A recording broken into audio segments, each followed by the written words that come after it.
drift away. And I don't care how high you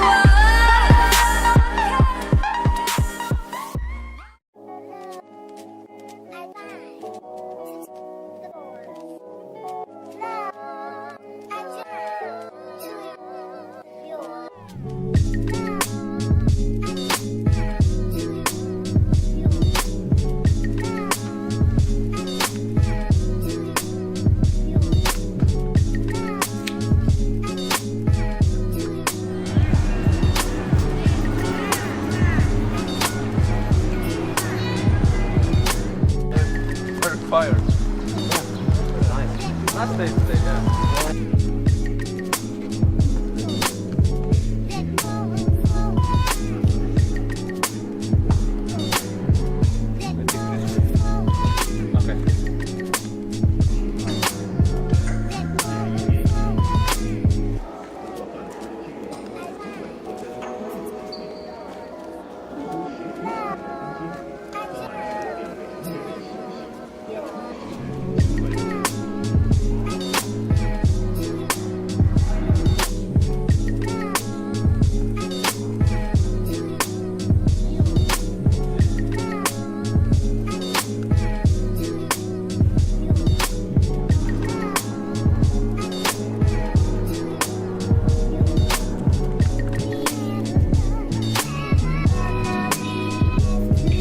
And the tiger, lion. Tiger and lion, they live here. Yeah, also. Yeah, keep bottom. When the bottom touch the water, for straight. And after now.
It's a video camera.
means success in Thailand.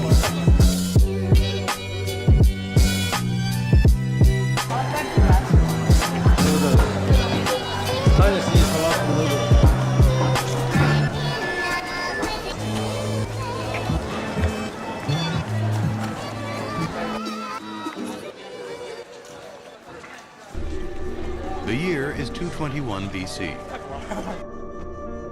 In Mexico, the city of Teotihuacan is expanding, on track to become ancient America's greatest metropolis.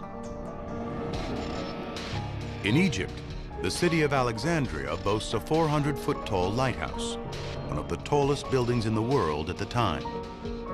And in China, a team of craftsmen begins an incredible feat.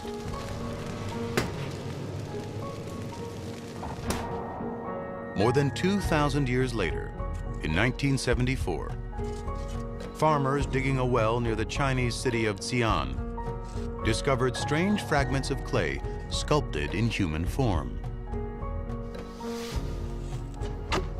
Intrigued, Chinese archaeologists carefully excavated the soil and made a staggering discovery. 8,000 clay warriors, infantry, archers, generals, cavalry, buried in 3 pits near the tomb of one of history's most powerful men. The brilliant soldier and ruthless conqueror named Qing Shi Huangdi. More than 2,000 years ago, he unified 7 warring kingdoms into a single empire called China, giving himself the title of First Emperor. And he built himself an extraordinary tomb, one that dwarfed the ancient Egyptian pharaohs' pyramids. A Chinese author recorded the splendors of that tomb, its rivers and oceans made of mercury, its replicas of palaces, fully reproducing the emperor's earthly realm. But there was no mention of an underground army in this ancient text. And nothing like it had ever been found before or since.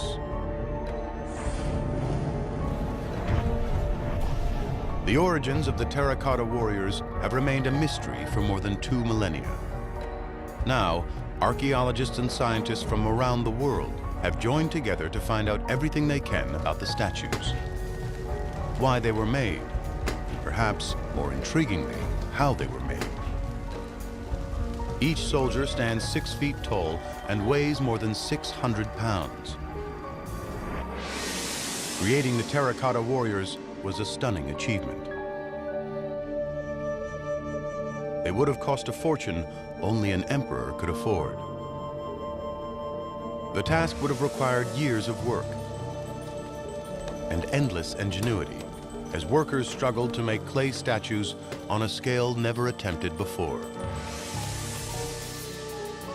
And when they were finally finished, they were buried out of sight for eternity. Qing Shi Huangdi went to enormous trouble and expense to create these statues, statues that would never be seen by human eyes after his death. Just west of the first emperor's tomb, archaeologist Jing Hongwei is studying another royal tomb, one that might provide clues to understanding why the first emperor produced his army of clay. In 537 BC, some 300 years before the first emperor unified China, this gigantic pit was the tomb of Qing Jing Gung, ruler of the small kingdom of Qing, and one of the first emperor's ancestors. These wooden boxes are grim reminders of what happened here on the day Qing was buried. The ritual killing of his entire court. When Qin Jing Gong passed away, he buried 186 living people with him. 国君是秦景公的一个墓葬。 They were buried in these coffins. Each coffin was numbered, and each victim was also given a number. Every victim was buried in the coffin with his or her number. The position of every coffin had been pre-assigned. 对应的。 Pride of place went to the ruler's ministers and wives, assigned to the coffins nearest his own. Cruder caskets in the outer ranks held royal craftsmen, bodyguards, and other useful commoners.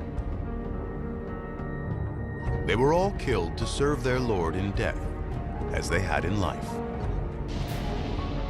It is the largest human sacrifice ever found in an ancient Chinese tomb. But there were others.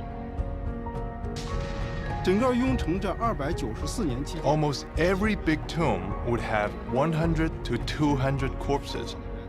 This is a massive number. 座大墓里边都有100-200个人。 Body counts like these from royal tombs conjure up images of mass slaughter. But there's no evidence of a violent massacre. These bones belong to people buried in Qingjinggung's tomb. And according to archaeologist Zhang Zhongli, some of these people were happy, or at least willing to die. 因为呢，按当时那个想法，他在另外一个世界里面是以另一种形式。 At that time, people believed that there was another world where people could carry on their lives after death. Rulers, attendants, and followers were enjoying their lives with their masters when he was alive, so it was quite natural to follow him when he died. For them, death was another form of life. 也有着主人与我有恩，我就要报恩。秦穆公死了以后呢，他的3个大 Some people were terrified and unwilling to die, but some other people thought their lives were meaningless without their master. So they wanted to follow their master to death and considered this a big honor. 是不愿意的。 Some committed suicide, others were murdered. The answer to how they died lies in the bones. 这是一个 This is a human skull uncovered from a coffin in the tomb. We tested the chemical composition of the skull and the hair and found that they both contain arsenic. There are no traces of arsenic in the ground around the coffins, which leaves only one possibility. The arsenic must have been ingested by the victims, voluntarily or not. 这个砷还有一个特点，它 Arsenic can be dissolved in alcohol. 推测 So we think that these victims drank arsenic wine and were poisoned to death. 然后被殉葬的。 When Qingjingung took his ministers, servants, and soldiers with him to the grave, he was following a 1,000-year-old Chinese tradition. Only 300 years later, the first emperor, the most powerful ruler in China's history, also buried officials, servants, entertainers, and 8,000 soldiers in his tomb. But they were all made of clay. What changed in those 300 years? According to author Guo Xingwen, the ancient Chinese may have believed in human sacrifice, but that didn't mean they liked it.